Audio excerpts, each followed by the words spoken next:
common ways that companies collect our facial recognition data? Absolutely. They scrape it from sites like Flickr. Some use Wikipedia.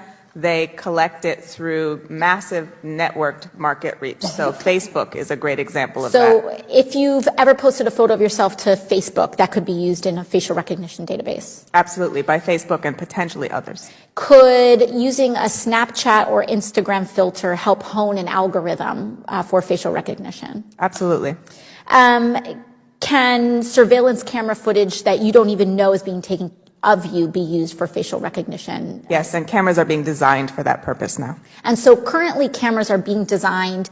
People think, I'm going to put on a cute filter and have puppy dog ears and not realize that that data is being collected by a corporation or the state, depending on what country you're in order to track to surveil you potentially for the rest of your life. Is that correct? Yes. In a previous hearing, we were talking about how facial recognition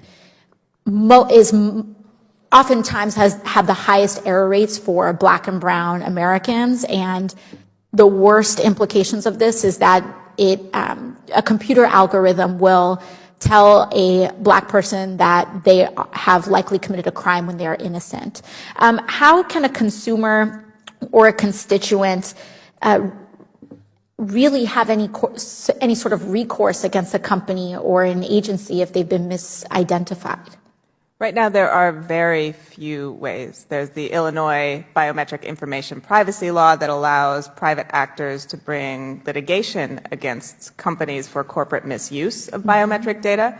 But one, you have to know it's been collected. Two, you have to know it's been misused. And three, you have to have the resources to bring a suit, which is a barrier to entry that many of those most likely to be harmed by this technology cannot surpass. So let's say if you walk into a technology store, or as this technology spreads, you just walk into a store in the mall, and because the error rates for facial recognition are higher for Black and brown folks, you get misidentified as a criminal. You walk out, and let's say an officer stops you and say someone has accused you of a crime, or we think that you've been accused of a crime. You have no idea that facial recognition may have been responsible for you being mistakenly accused of a crime.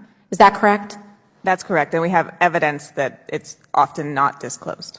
And so that evidence is often not disclosed, which also compounds on our broken criminal justice system, where people very often don't get entitled to the evidence against them when they're accused of a crime. Is that correct? Yes, the Willie Lynch case in Florida is case in point.